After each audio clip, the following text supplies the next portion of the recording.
जी नमस्ते गुरुदेव। इसी सवाल से जुड़ा हुआ एक प्रश्न है। शादियाँ बहुत बड़ी गंभीर समस्या हमारे समाज में बन चुकी है। जैसे आपने कहा कि ये पूरे समाज का ही पीड़ा है। इसी पीड़ा में एक नई पीड़ा अब आगे आ रही है। शादियाँ जो कुछ भी शादियाँ समाज के अंदर हो रही है, इसमें बहुत सी शादियाँ ऐसी जो 6 महीने के अंदर 4 महीने के अंदर लड़की अपने घर पे वापस आ जाती है, तलाक हो जाती है, और ये बहुत बड़ी संख्या में हो रहा है। इसे कम करने के लिए हमें क्या करना चाहिए? इसका मूल बिंदु रीति नीति के ज्ञान का अभाव। बालक बालिकाओं को शादी करने का ही शौक नहीं होना चाहिए।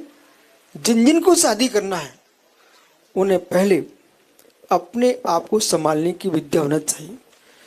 और यदि नीति शास्त्र का अध्ययन नहीं किया, सबसे पहले आप समाज में लागू करो कि पहले कुरल काव्य और नीति वाक्यमृत ग्रंथ का अध्ययन करें, इसके बाद मुकुट रखने के लिए जाएं। जब तक नीति ग्रंथ का अभ्यास नहीं किया तब तक शादी की आवश्यकता नहीं है। बोले क्यों? लड़के का दायित्व है कि एक दिन ही राजा ना बन जाए। बेटी की बात सुने, और बेटी का दायित्व है एक दिन में ही घर की रानी ना बनना चाहे। थोड़ा धैर्य रखें।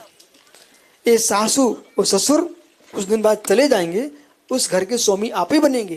पर सासू ससुर का दायित्व है दूसरे की बेटी को अपनी बेटी के समान देखना प्रारंभ करें।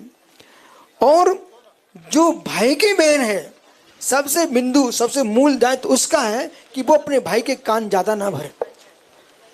क्योंकि जो भाई की बहनें हैं, समझ रहे ना आप, सबसे ज्यादा जो तलाक होने में जो सहयोग मिलता है वो बहन का मिलता है। बहन का धर्म यूं कहे बेटा, जैसे हम भी तुम्हारे घर की बेटी है, वो भी किसी घर की बेटी है, आप परस्पर में मिलजुल के रहो। और माता पिता की भी सुनो, पर इतनी ज्यादा मत सुनो कि पत्नी घर से भग जाए। पत्नी की भी सुनो, पर इतनी ज्यादा मत सुन लो कि माता पिता को छोड़ना पड़ जाए। ये समीकरण बिठाने की विद्या जिनके पास है उन्हें ही शादी करना चाहिए। जिन्हें समीकरण बिठाने की जरूरत नहीं है, मैंने ब्रह्मचर्य व्रत रह करके साधु बन जाना चाहिए।